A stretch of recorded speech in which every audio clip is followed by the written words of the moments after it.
How to manage Gemini privacy settings. This tutorial shows you how to review and control your privacy settings in the Gemini app on your Android device. First, open the Gemini app on your Android device and tap the three lines at the top left to open the side menu.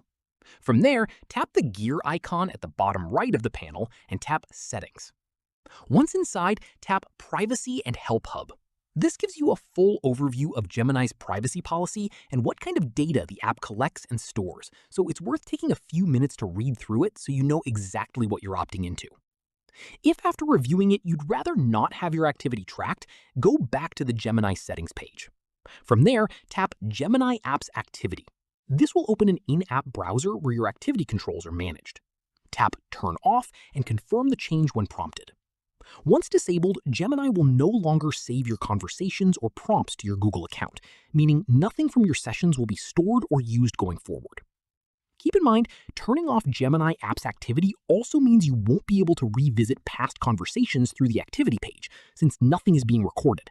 Each session will essentially start fresh with no history saved. And that's it.